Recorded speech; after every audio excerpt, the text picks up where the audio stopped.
we use each other. I think that's another part is the resources. The people within our organization are the primary resources to dig into, to learn how to continue to grow each other.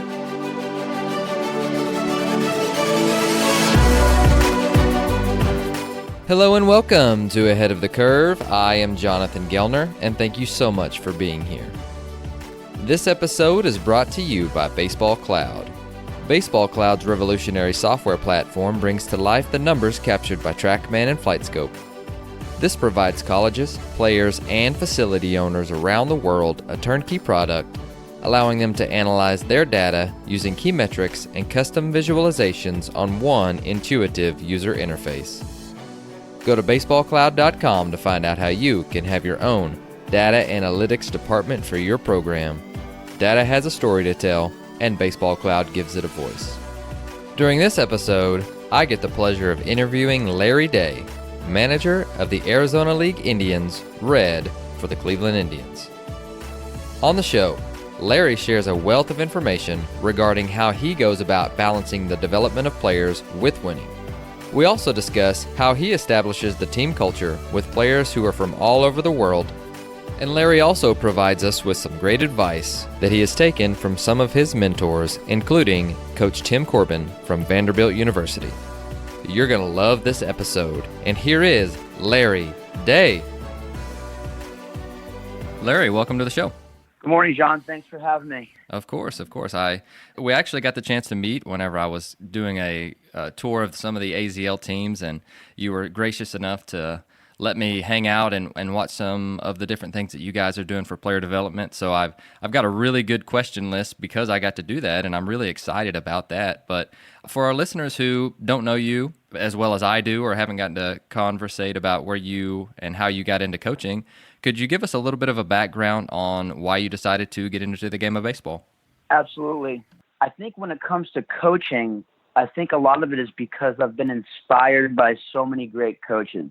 I'd have to think back, and it would take some time to be able to list the amount of people that have had various coaching and instructor roles in my life that have positively impacted me and inspired me to get into the profession of coaching. Pat Yanchis, St. John's Prep, he was my high school coach. Jim Tenders, he's outstanding, certainly a mentor of mine. He's the head baseball coach at the University of Connecticut. Kelly Nicholson, an amazing field manager with the Orleans Firebirds up on the Cape Cod League, had the chance to play for him as a player and then come back around and coach with him. Actually, with Coach Nick, that was my first coaching role ever, directly from the minor leagues, helping him in the summer. So being inspired by those men and by those coaches certainly drove me to get into coaching, along with obviously having a passion for the game and a passion for improvement. The combination of just loving baseball and love teaching and trying to improve others through teaching, especially those that have tremendous God-given ability when it comes to just baseball skill. I think that combination, the inspiration from others that I've been lucky to be around and the passion for the game and the passion for helping others improve through teaching would be certainly why I got into coaching. Oh, definitely. And shout out to Kai, who put us in touch whenever I came out there and he was showing me around, and he said, dude, you've got to get Larry on the show. He's unbelievable, and he's been influenced by a ton of unbelievable guys. And so let's go back to your Vanderbilt days, and I think that there's probably no better mentor than Tim Corbin. So whenever you're looking at them, they've seemed to have sustained excellence for a long period of time, and I'm sure he's a big reason why, but we can all see it from the outside in, but you got a firsthand look, and the Indians have a similar model, but at the same time, what did Tim do well? What does he do well on a daily basis? And, what sets him apart from other programs?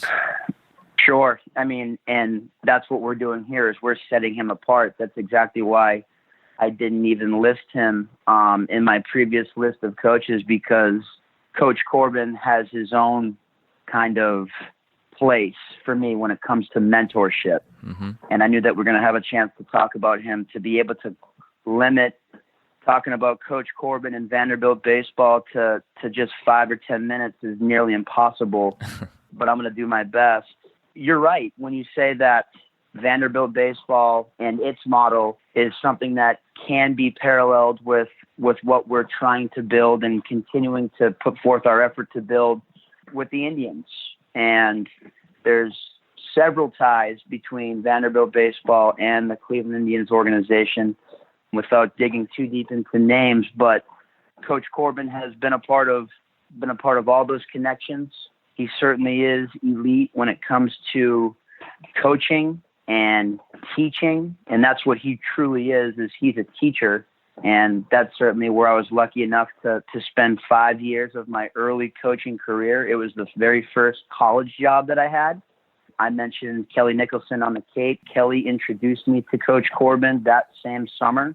Okay. As I was looking for how to initiate my career. What do I do? And Coach Corbin gave me an opportunity that I am forever grateful for. He is unique in the sense of not just his player development tact, which is outstanding, but I think the foundation of his player development tact would be that the development of people in general, the ability to teach ethics, to teach personal development, to teach just how to grow, in his instance, young men from boys out of high school with tremendous baseball skill into men, through his personal development, people development type traits, and laying the foundation of the player development part of things with the personal development is, I think, something that makes Coach Corbin and his program extremely special. The amount of great people that I had the opportunity to be around while at Vanderbilt,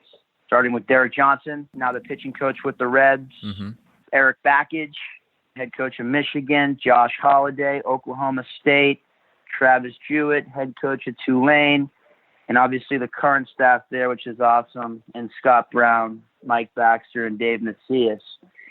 If I weren't to take awesome things from that group of people, then that's completely my fault. I'm lucky as heck to be around those people, and especially starting with Coach Corbin. Mm-hmm. No, I love that, and I love that, he's a teacher at heart, and I think that the really good coaches are. I mean, you think back to some of the greatest coaches in history, and it's like Vince Lombardi started as a high school teacher, and so did John Wooden, and the guys that do that really well or are well-spoken, they're well thought out, and especially with Coach Corbin, I mean, he's talked multiple times about putting the player first at different clinics, and, we look at that sometimes and go, man, if that's important to one of the best programs in one of the best stretches in the history of college baseball, then that's something that we need to listen to. And a couple years ago, we play in Florida. We were going on spring break, and we got the opportunity to watch a practice at Vanderbilt. I think this was probably 5 or 6 years ago, and it was literally the most efficient use of time that I've ever seen in my entire life. Like, everybody got like 1,000 reps, and I took video of everything that I possibly could, and it was so good. But I mean, is that another piece as to why he's so good, or at least the program is so good as well? It's just the organization of everything.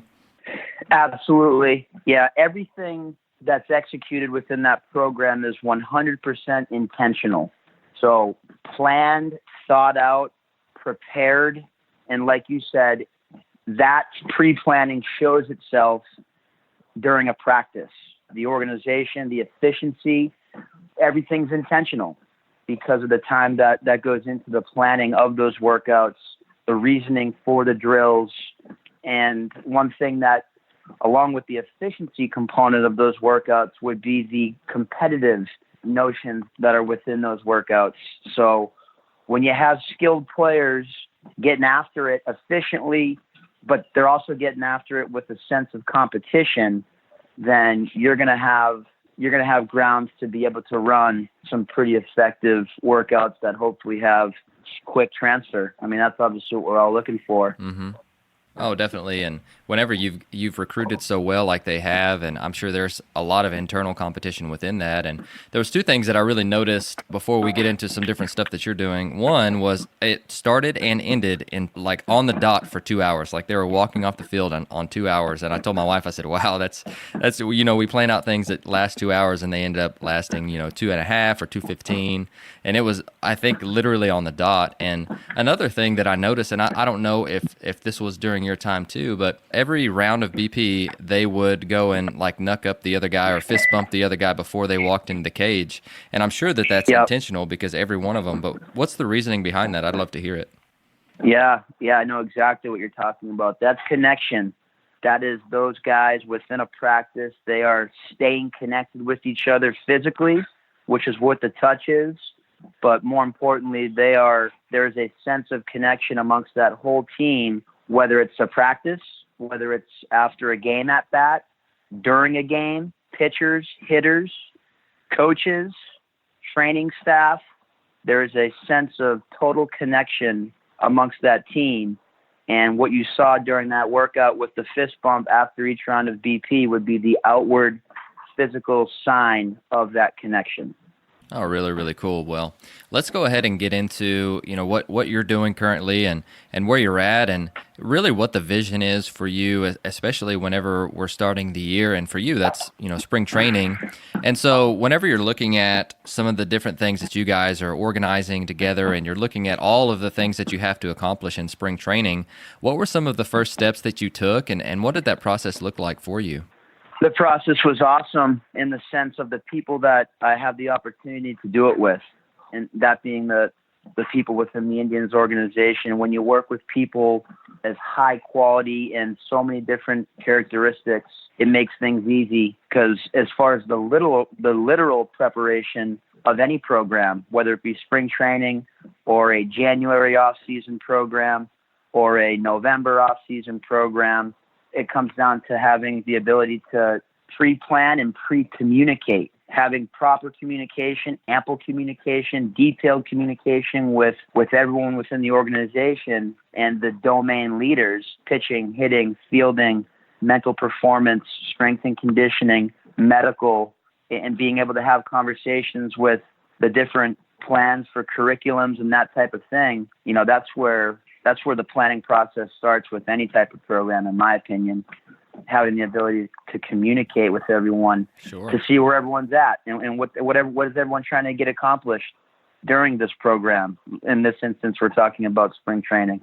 No, I love that. And you talk about communication. I mean, how many, you guys have so many coaches that you have to communicate with and a ton of players as well. So I'm sure that has to be a vital piece between spring training fields because, once you get going, it's like, I'm sure that it's like you guys aren't ever stopping. So you've got to be efficient. You've got to communicate well and all of the above. Yeah, certainly. There certainly are plenty of moving pieces, which is a beautiful thing. You have anywhere between 4 to 6 fields with games on potentially 4 to 6 fields. You have morning workouts, and you know how baseball workouts go. There's the defensive component, there's the throwing component, there's all the programmatic components once you lead up to the game that are, those balancing those segments is a fantastic thing to be able to accomplish as a group. And like you said, because there are so many balls in the air, so to speak, during a program like a spring training, you just have to be planned out. You have to be pre-planned on the forefront, good staff meeting, good staff conversation on the forefront of the day, and then just go out there and execute it. Well, for sure. So whenever you, and the Indians seem like they do such a great job of being able to balance development in season with winning because you win and you continue to develop players that are ready at the big league level. So, just kind of take us through how that process looks like or what that process looks like and how you go about it. And I would love to for you to share as much as you can, but that's always a really tough balance to kind of work between because you're wanting to develop your players. You're also wanting them to understand what it feels like and what it looks like and even what it smells like to win and to thirst for that on a daily basis. But how does that process and what's that balance look like? It's always an interesting question talking about balancing development in the season with winning. And the funny part is it's always more interesting to talk about this topic with folks that are outside of our organization. And what I mean by that is that it just feels that within our organization, talking about player development and winning aren't like two separate entities. It's not like a thing in terms of we need to focus on player development, or we need to focus on winning, or we need not to focus on winning, or whatever.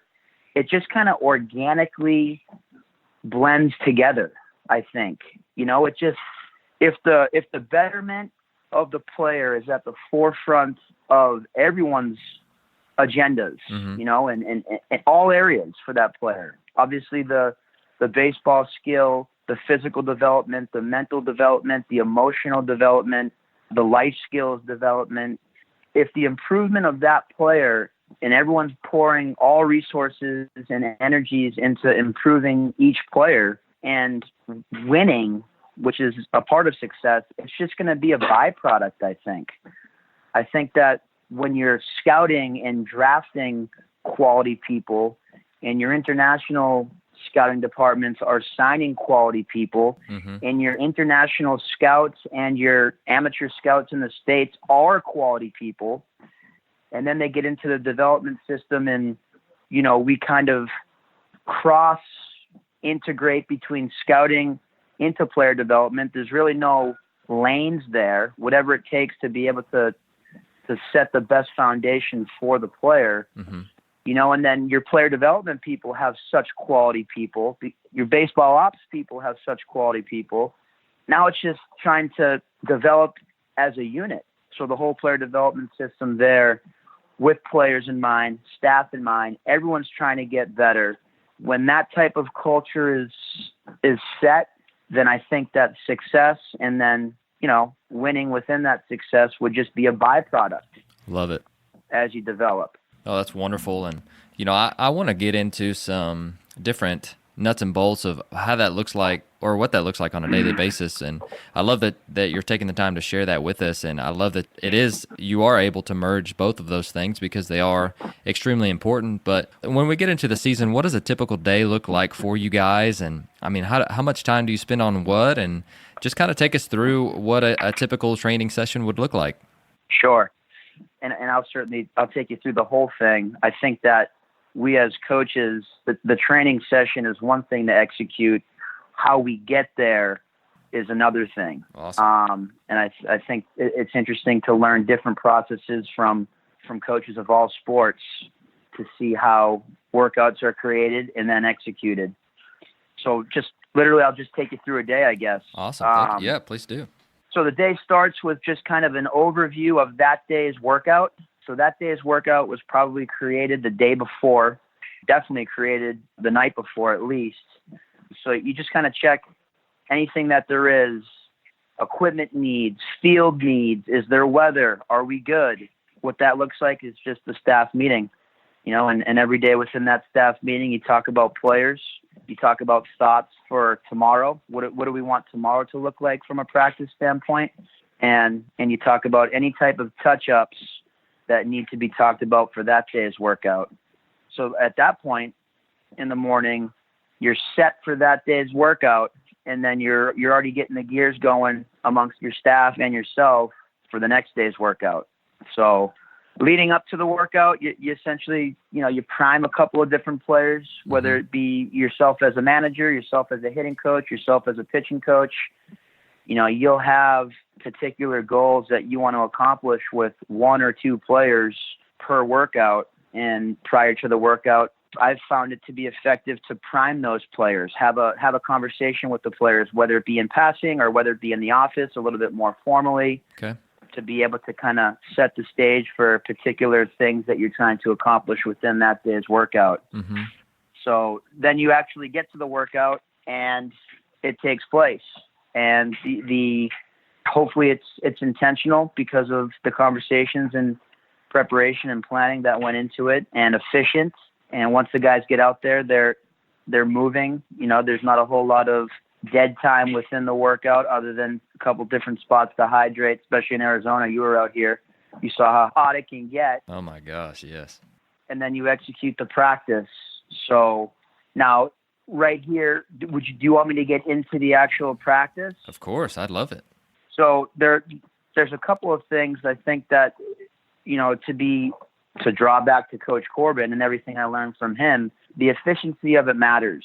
And it matters both from a a physical practicality standpoint and from obviously a time management standpoint. Once the guys get activated physically for the betterment of them and for the protection of them from a health standpoint, it's best to keep them going and for their practice to flow from their activation into the batting cage, which is where as a position player, they have a chance to be able to slow things down, work on their individual mechanics, work on, the things that they've been working on with the hitting coach and with, in my instance, lucky enough to be around Jordan Becker and JT McGuire. Those guys are tremendous in the cage with the guys. Definitely. But that's essentially where the position players head right away to be able to get their individual swing work done as they roll out onto the field to then get into the defensive component. But without getting too specific, I just think the flow of the workout matters in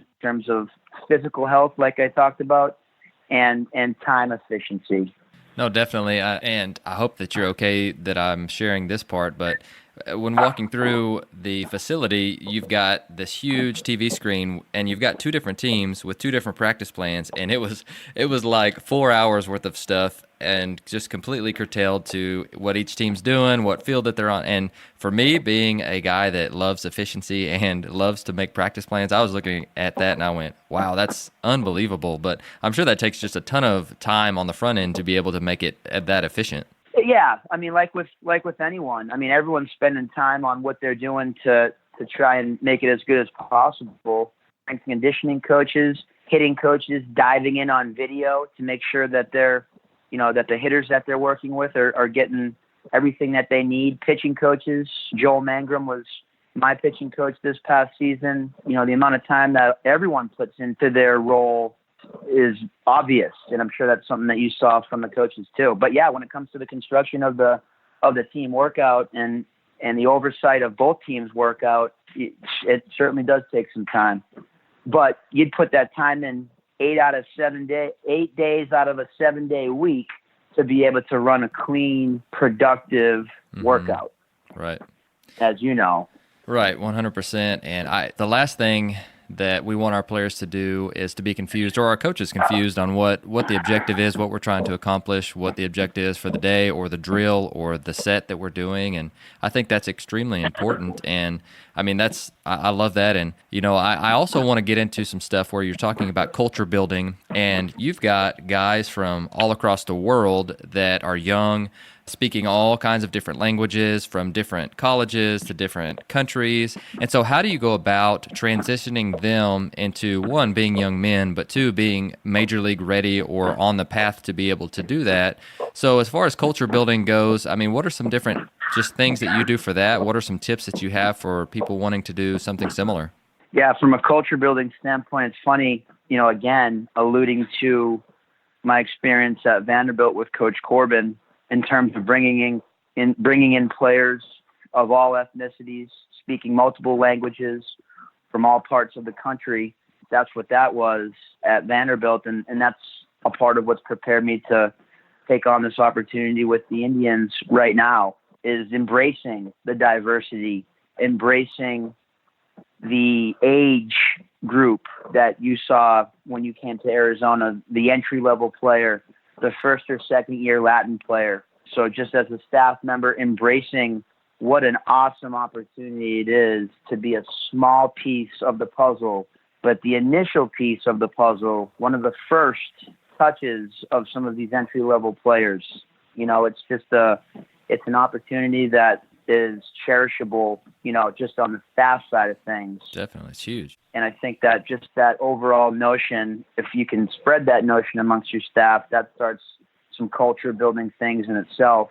As far as culture building within my team, our team this past summer, Arizona Indians Blue, I think one of the main things would be the classroom setting. Okay. The notebooks, the note-taking.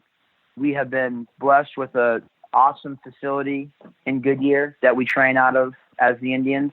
And it has a classroom. It's got multiple classrooms in there. It has at any given time, you could have 4 separate classroom sessions going on, within the facility. So having the ability to sit the guys down in the classroom, and teach the game and then go out on the field and work the game. I think that that's very, very special. Talk about efficiency. I think that it leads to efficiency when it comes to learning. Sure. The ability to put those players in a learning setting in the classrooms with a notebook, taking notes, and making that environment feel as a segment. And we do those meetings after every game also. We'll get into and sometimes that's tough, depending on how the game went. There could be some emotions riding within that classroom after the game, or it could be excited or happy, depending on how the game went. Sure. But our ability as a staff to culturally set the learning environment, the safe, we're going to make mistakes, we're going to lose games, we're going to win games, we're going to make great plays. But whatever it is, we're going to talk about it and we're going to learn from it. And the ability to set that environment, I think, helped our culture as we all learn and improve at everything that we do. No, that's definitely awesome to hear that, you're still learning every day. The players are still learning every day. And, I've been really digging into some good leadership, just resources lately. And one of the things that I heard lately that has really stood out to me is the old model was that you hired good people and let them work. And I think that still applies in a lot of cases. But today's generation and the people that are getting hired now, they want to be developed and they want to continue to get better. And I think that that's huge. And I know that if I was to leave my job for another job or organization or whatever, I would want to have help with transitioning one. And then the question I would ask is how will you help me develop into what you want me to become? And so I'd love to hear what are some of the different things that you help with, maybe just, the new coaches that are coming in, but also how are you continuing to help grow the coaches that you're around every day? I think that's interesting because I use the resources that help me. So the resources that continue to help me develop that the Indians provide are the same tactical versions of how I try and help others. So we have a learning and development component of our organization that solely targets on the continued development of staff.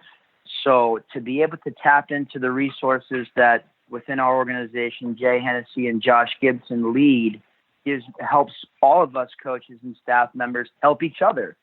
So we use each other. I think that's another part is the resources. The people within our organization are the primary resources to dig into, to learn how to continue to grow each other.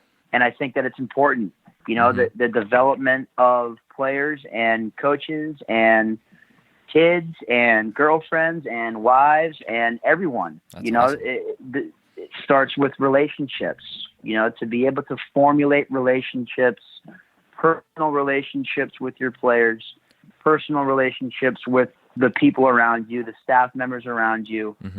It lays the foundation and the groundwork to then be able to help each other develop and to understand that as much as we want to help others develop, potential folks in leadership roles, as the more receptive we can be to others helping us, we're all going to get better from that. And everyone can sense that. Folks can sense when you're there just trying to be, Johnny teacher guy. But if you're there, if it's a genuine, two-way avenue of personal development, then I think that you're going to develop faster and that'll be more efficient. Again, efficiency. Sure. And it sounds like you guys collaborate a ton. Absolutely. Yeah. And that's certainly what I was alluding to when I mentioned that we tap into our people, which are our best resources. And I also alluded to it when talking about preparing for a program like spring training. The communication between each other, the communication cross domains, is the key.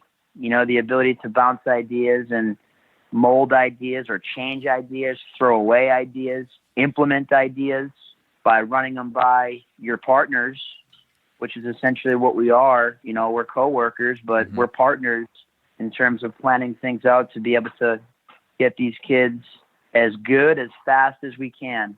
But collaboration is certainly key to that. No, and you've talked a lot about culture building too, and I think that I remember hearing that Daniel Coyle, or at least he's mentioned it a couple times, that he works with you guys too. And for our listeners who that name sounds familiar, I mean, Culture Code, he wrote that a couple of maybe a year or two ago, but that's a wonderful read. And I mean, are you guys still using his services? Yeah. Dan's our partner for sure. Just like any staff member, Dan, he comes to many of our programs. Mm-hmm. He partners with our coaches. He partners with our players. We are very lucky to have Dan Coyle around our players and our staff as much as he is.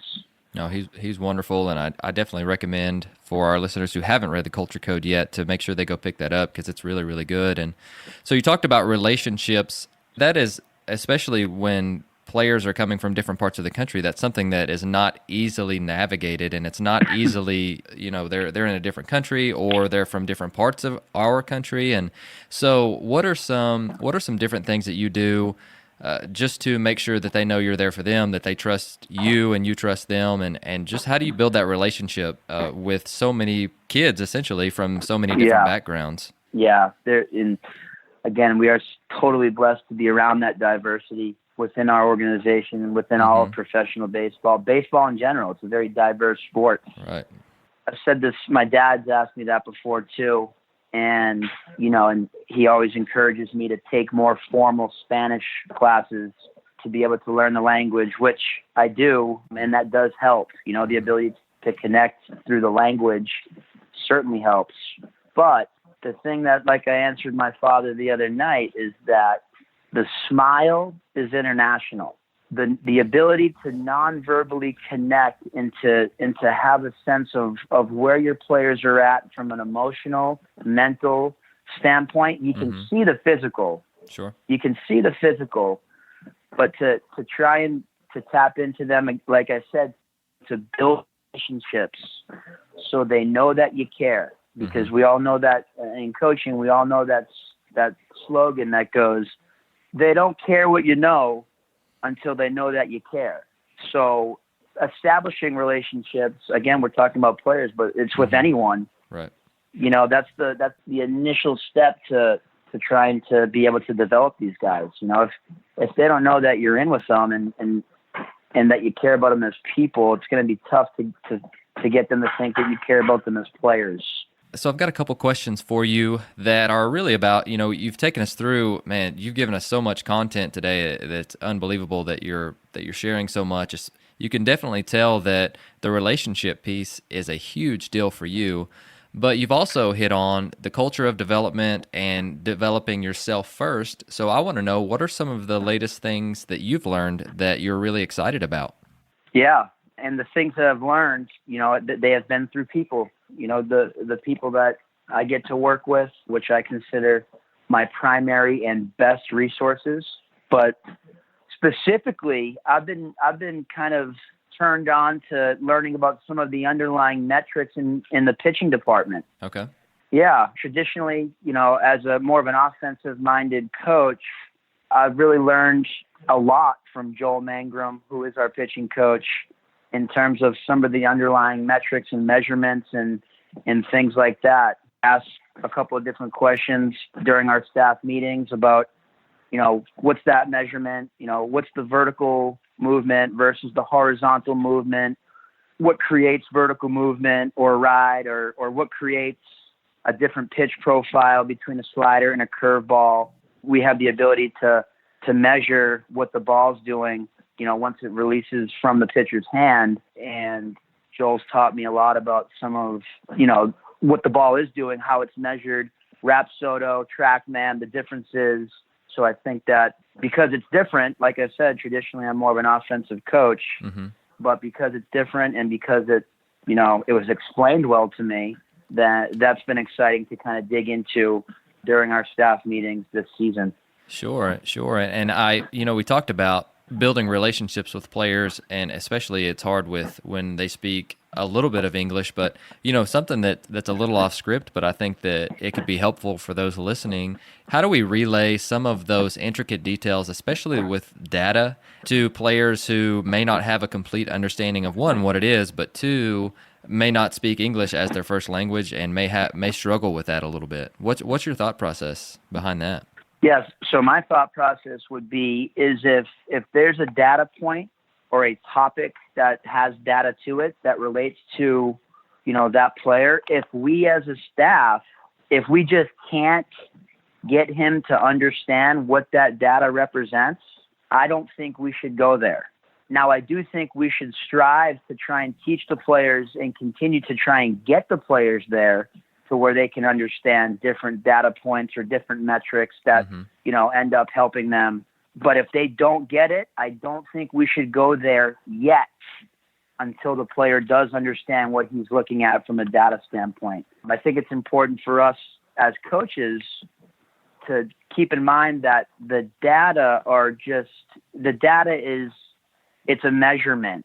It's an evaluation. It's an evaluation on paper. It's a measurement of, what the ball's doing once it leaves the bat, what's the bat doing once it gets to the ball, what's the ball doing once it leaves a pitcher's hand, which is great. It gives us a starting point. But for us to be able to communicate with the players in terms of what is his body doing, or how can I help his body do something differently to be able to positively affect the bat or the ball. So then from there, now the data point is positively affected in itself because the body was moving more efficiently. Right.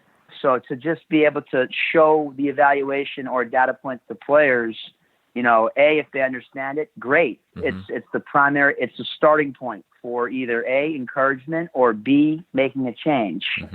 If they don't understand what the measurement is, I don't think we should go there.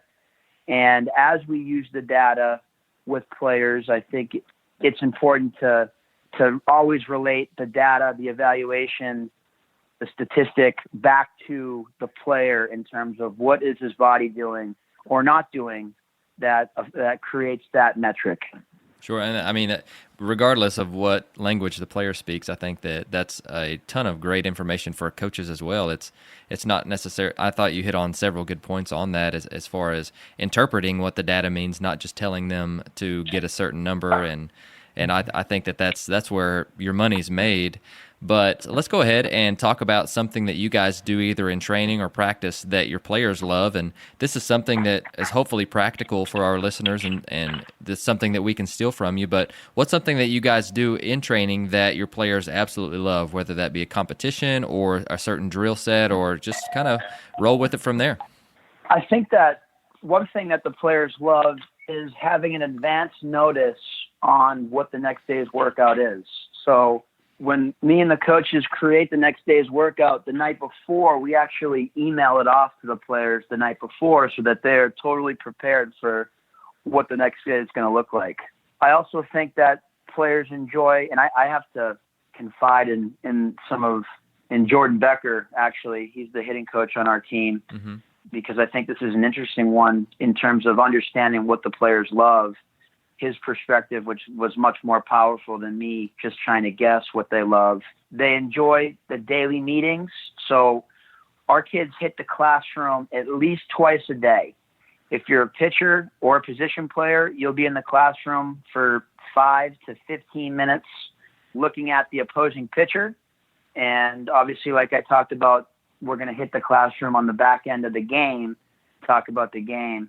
And they enjoy that. From a preparation standpoint, they enjoy the scouting elements. I think that it's important to remember that, once there's the practice, we have our workouts and our training during the day, and then we have the game, every night. We rarely have a day where we only have practice not followed by a game. These minor league games are essentially another heightened competitive practice segment for a minor league player as they practice for the major leagues. But yeah, getting back to the original question of what they really like, I think, like I said, I think they like being prepared, knowing what's going on, the consistency of the workouts. They can trust the flow and they certainly like getting in the classroom a couple times a day. Oh, it's unbelievable. I love that, and I love that aspect. And you're building the whole player, not just the baseball player on the field. So another question that I've recently started asking, and it's something that, we all have biases, and we all have things that may or may not go against traditional thinking or data. And so is there anything that you can think of that you believe that other coaches may disagree with you about? Yeah, absolutely. And I had a chance to learn this firsthand as the coaches I had the opportunity to work with this season, JT McGuire, Jordan Becker, Joel Mangrum. So JT and Jordan, this was their first year in the organization. This was our first year working together, the three of us. And certain game situations came up early in the year to where they both had a feel on a game situation that kind of contradicted my feel for the situation. And it was a no double situation.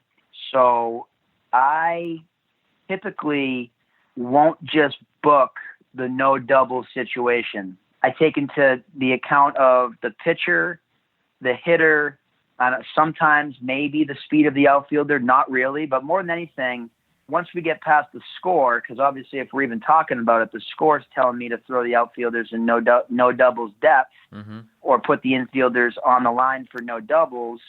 But I don't think that it's automatic in all situations, depending on the hitter and the pitcher first and foremost. So we got to talk through that a little bit, and I realized that I was a little bit, at least in their perspective, different that way. Same holds true for the contact play. We had different thoughts in terms of how the contact play traditionally would be ran, and ultimately we collaborated as an organization with all of our great base running minds, and we're able to come up with, essentially the best way that contact play is ran. But, like I'm talking about there situationally, when it comes to our game situations, rather, when it comes to practice, I don't know. As far as things that may be seen as totally different, I think that the cage hitting element is a very large part of offensive players' personal development as hitters. If I had the choice, if I could only pick one, whether it be to hit on the field or to hit in the cage, I would pick hitting in the cage 10 out of 10 times. Even when it comes to cage hitting as it relates to on-field hitting, sure, I don't think it's great to have on-field hitting without maybe some swings in the cage prior to, so that time is on the field, that time with the on-field hitting is used in the most efficient way. Right. For him to have the ability to knock the dust off a little bit, at least in the cage prior to getting to the field, I think that works. I think that there would be some room for coaches to think that I implement, like I talked about, we do the players hit the classroom at least twice in a day. That may be a bit much in a lot of folks' minds, and it may be a bit much, depending on your team and depending on the age of your team or the personalities of your team. But I can certainly see how having that many classroom gatherings could be seen as being a bit much, and that's okay.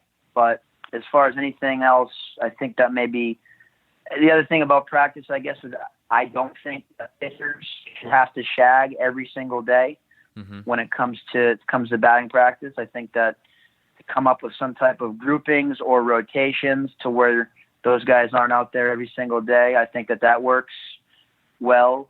But I know that when I'm talking about pitcher shagging, now I'm digging a little bit deep. Sure. When it comes to, things that folks could disagree. No, it's really good and well thought out, and I'm glad that I'm not, well, and maybe in the minority of liking to hit in the cage more than on the field, but I'm glad that I'm not alone in that, so that's awesome. Yeah. Finally, what are some of your favorite books and resources? You've mentioned a ton of different coaches that have influenced you, but are there any things that we could physically go and grab and pick up that have influenced your coach's career? Well, you mentioned Dan Coyle's work. I mean, his stuff is outstanding. Our whole organization, is well-versed in his stuff. And obviously in him as a person, we're lucky in that regard to have him as a resource. But certainly his work is very influential. There's a book out there that we use with our players called Legacy about the All Blacks in rugby. That is a great book to kind of use as a teaching element with players, and obviously it's pretty good for personal development when it comes to leadership and those types of things. And then I hope I haven't been over the top with how I've just mentioned that the people that I'm around are my most valuable resources. I have been lucky to be around so many awesome people within this organization here in Arizona at the complex, and then obviously at the affiliates spread out all over the country in Cleveland. The resources that I've been surrounded with from a people standpoint is off the charts. And I'd have to say that they're my best resources.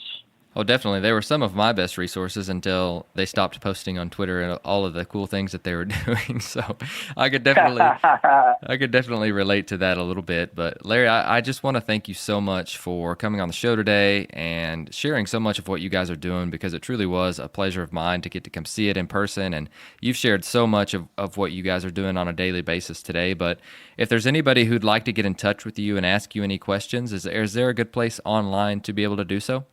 The best place online, actually, for me is just straight email. My email is lday, D-A-Y, @indians.com. If I can help anyone out however I can, I'd love to. Awesome. Well, I'm just going to open up the mic for you and ask, is there anything else that you'd like to tell our listeners before you go? I'd just like to express my gratitude and appreciation, John, to you for having me on your show. I've listened to numerous podcasts off of your program, and what you're doing for baseball and the shared awareness of all elements within baseball is outstanding. So very appreciative, and thanks for the opportunity.